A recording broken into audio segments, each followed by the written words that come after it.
All right. Hi, everybody. So I'm Heather. This is my best friend, Anna. You've already heard our formal introductions, but I have to say before we start, if we could sum up all of our favorite things in one word, it would probably be zest. And as soon as Sarah started rolling into her presentation, Anna, bad student, direct messaged me. It's like, she has so much zest. So we thank you so much, Sarah, for the resources you've just supplied and bringing in this zest. Because Anna said it this morning in a meeting, and we say it all the time, there's no better time to be in higher ed. And so what we're here to talk about today is how to look at the psychology of students and faculty and kind of spread some of the zest as Sarah just did. So you can begin by please scanning the QR code on your screen or go to menti.com to join us for a little bit of survey while we present. Thank you, Heather. And I could not agree more, really. What we sort of did with this professional development seminar that we're going to talk about today, called If ChatGPT Were a Cookie, we want to take a faculty member who's like, I don't get this, I'm worried about cheating, and I don't like it. And we want to eventually get them to Sarah, right? We want to get them to that excitement and understanding and curiosity. And so we decided to really think about this deeply and essentially here are the messages that we wanted to share with faculty. One, you have choices, right? This is not something that is one size fits all. The second, and I think this is really important for those of you who are faculty or providing faculty professional development, is college faculty already have the skills that they need to navigate those choices. They've been doing this for many years, or at least for as long as they've been teaching. What they're missing is some knowledge, right? And that's our job, is to step in and help them get informed. But then there's this other piece, right? When you have to make a choice, you really need to approach it from a good place. And I don't know about you, I'm also an adjunct faculty member. When students cheat, I'm not in a good place. I get offended. I get, to be honest, a little bit judgmental and cruddy, and it's not a good place. So what Heather and I decided to do was really take a harder look at why students cheat, and to start our choice making and our instruction in how to make choices about generative AI from that place. So we went everywhere. We looked at all kinds of things, and sort of an amalgamation that we came up with is from psychology and from learning design. And essentially we thought, okay, rather than saying students cheat because they're lazy, they're this, they're that, what if we looked at the brain's natural tendency to preserve its cognitive resources? And so those of you who are instructional designers, this is really familiar, but it's probably just pretty intuitive to all of us. We can't process everything. The brain needs a little bit of decision making.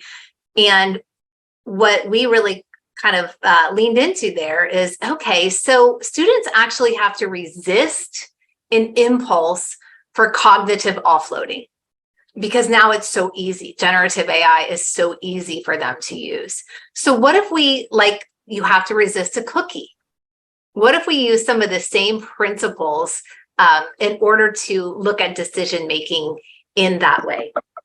Really interestingly, we're most inclined to offload something, cognitive offloading, under two sets of circumstances. One, we don't think it's relevant to us. And two, we don't believe we can be successful at it. And when we looked at those two things, we realized we have a recipe for learning design built into our choices right there. So that's what we came to our faculty with. And then we sort of presented a few different choices to them. And I'll let Heather talk about the choices and what they looked like. Yeah, and this goes directly back to what Sarah was saying about curiosity and engagement. And so there's ways that we can use AI to do that with our students. But first, we need to communicate that better to faculty. So these are the choices that we offered in the training. Faculty could choose to catch and to coach, to catch and to penalize, to prevent with honor code, to prevent with intrinsic motivation, to prevent with assignment design, or to prevent with learning design. We got the next slide, Anna. So on this side, we would like you to participate in our presentation by voting for which you think that the current faculty that you work with, so as a whole, which of these are faculty most focused on right now?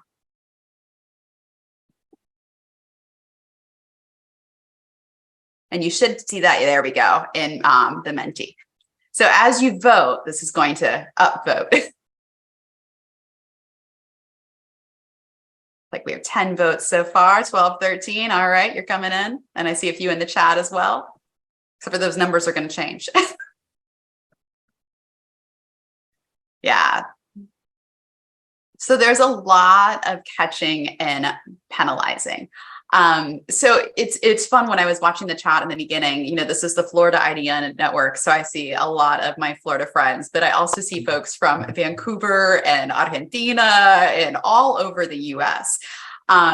What's interesting here in Florida is a lot of our higher ed institutions are HSIs. FSW is an HSI, Hispanic Serving Institution. So we have tons of students who are bilingual. Catching and penalizing, especially in those circumstances, can be extremely detrimental to student success. If you put yourself in the place of a student who has come here and English isn't their first language, and they are working so hard and they want to impress their professors and they're very nervous about their writing. And so they spend all of this time writing this really great paper, and then they put it in Grammarly.com and Grammarly cleans it up and it makes it beautiful. And then they turn it into Canvas and then turn it in, tells their professor it's 78% AI generated. And it's not. It's the students' ideas, but because they're probably starting by writing in Google in their native language, then translating it to English and then putting that in Grammarly, the ideas are their own, but the syntax is aided by computer. And so because of that, faculty are then calling the student in who's already a little bit nervous and concerned and saying, you cheated. Turn it in says you cheated. If we put ourselves in the places of those students, we can see that catching and penalizing, although that is what, again, we're just saying in our institutions, what we're seeing is something that we really need to talk about and talk about the individual effect that can have on students. So that's my public service announcement, as I see that as the top one. And let's go ahead then and move on to the next slide. So what do you think has the most potential for supporting students out of these? Y'all know my opinion. I'm pretty strong about it. Preventing with learning design. I love learning design, right to the top. There we go. We're catching and coaching. Oh, these are so, this is fun. Learning design's back in the lead and followed closely by design. Here comes catching and coaching, intrinsic motivation. Wow. Oh, and honor codes. Nice. So Anna's done some interesting research on honor codes that she can talk about. But yeah, these definitely have potential. We can engage students' curiosity. Students want to learn. Our students learn every day. Do you know how much time they spend on TikTok and YouTube learning how to make the perfect cupcakes or fix their car or design a video game? They're learning all the time.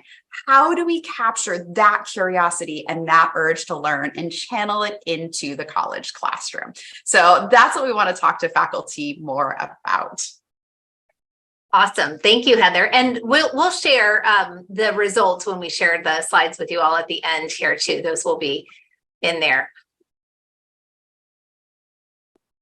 So one of the things, and I'll let Heather talk about why, that we really decided to do when we held our first faculty workshop was, even though we had a short amount of time, give faculty the opportunity to go into small breakout groups with one another and talk about the choices that they're making. Do you want to talk more about that, Heather? Sure. And I just realized, Anna, I just went over part of one of your slides, but we do that sometimes. So I'd like here, as we talk about listening, I have a wonderful mentor in professional development, Myra Walters. And I know there are a lot of FSW folks in the crowd right now, so you know who I'm talking about. And Myra says, whenever you're doing PD, there are 3 things that you want to do. The first thing is to get faculty there. The second thing is to teach them something. And the third thing is to build community. And one of the ways that we do this at FSW is by listening. So as we come into any PD session, faculty should have agency. They are student facing in their classrooms every day. And so by listening to what it is that's occurring in their classrooms at the time, then we can help develop and kind of adapt what we're presenting to meet their needs. We need to hear their voice in order to know how to support them. Excellent. So what happened, right? What happened during this was the first professional development session around AI that was offered at the college. So there was a lot of anticipation around it. And what was so exciting was we saw a shift from worry to enthusiasm. And what we talked about in a meeting earlier today was all of us kind of hold both to some degree. Sometimes we're really enthusiastic. I want to dive in and use that debate prompt. On the other hand, I have worries about ethics and how students are going to learn. And when we're in community, it's easier to hold both things. It's easier not to say all yes or all no. And so that community that developed around that was really exciting. We started to see a lot more interest than we had before in integrating AI. So though this was a seminar about academic integrity, we started to hear a lot of, well, couldn't we just let them use it? Couldn't we integrate it into assignments? And that was really good. That was what we were hoping eventually the outcome would be. So we took that information back to a college-wide committee that I serve on called the AI Excellence Committee. And that sort of helped shape the work of that committee and what we're doing next with professional development. So what we're doing in the immediate future, here, actually, Heather, talk about a little bit more about PD, and then I'll talk about what's next. All right. So as we already talked about, the first thing that we do is listen. The second thing is stay in one lane. We see it, especially, I think right now more than ever, in every webinar and workshop and Zoom experience we go to. There are so many different topics to talk about related to AI, and it's easy to branch off. So in PD, we are very intentional about whenever a side conversation starts, saying that's a wonderful point. Let's write that down and come back to that later or in another session. We really stay focused on our objectives and our outcomes for each individual session and stick to those. The other thing that we work towards at FSW is flexibility. All of the research out there, everything we're seeing says that students want flexibility in learning. So in our professional development, we model that as often as possible. When Anna and I are doing anything together, we always make sure it's high flex, that there's an asynchronous component, a synchronous component, and the synchronous components folks can come to either in person or via Zoom. So we offer flexible options for learning so that nobody feels like they're missing out and that everybody's schedules are accommodated, because time is the most valuable thing that we have. And especially as college faculty, I've been one for a number of years. There's not a lot of spare time. So some days I can sit in an hour-long workshop, and some days I'd really rather do it at 9 o'clock at night on my couch. So we have those options for faculty to come to our trainings. Great. So what we did next was, like I was saying, we developed a really rich resource for faculty. We have toolkits on Canvas. We call this our AI Excellence Toolkit. And we are in process of developing a student resource so students can learn about AI, learn about how to make ethical decisions around AI. And then Heather, do you want to talk about the panel that's coming up that will start off our fall semester?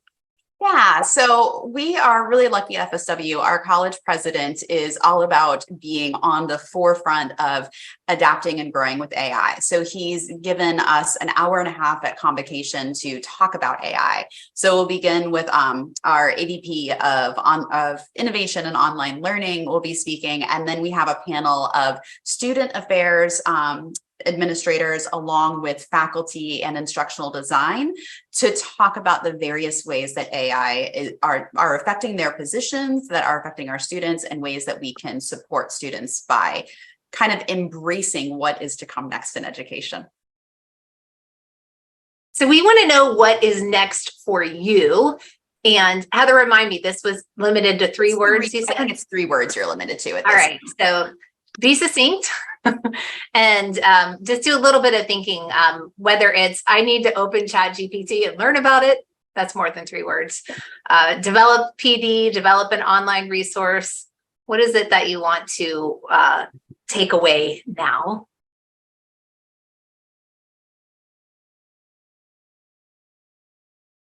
Pilot, great, learn, converse, practice.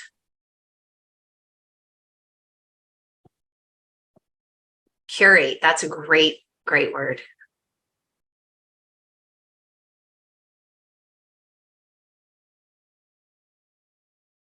And if you look at this word cloud, it's hard to focus as it expands here, but this is what higher education is, right? It's playing, it's researching, it's embracing, refining, community. It's really awesome.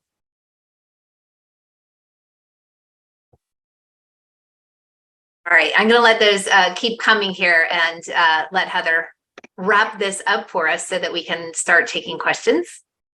All right. I love in the word cloud that learn just keeps getting bigger. I just signed up for a Coursera course yesterday on positive psychology. And I'm like, I cannot go more than 6 months at most without engaging myself in some type of certificate or degree program.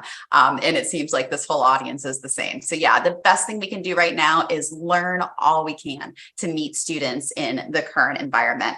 So if you have any questions at all, please feel free to follow up with Anna or I by email or follow us on LinkedIn. If you want to bring any of these ideas to your institutions, we are always super happy to collaborate. So please reach out. We'll Zoom with you anytime. The more we share and the more we talk about this, the better we can serve our students together. So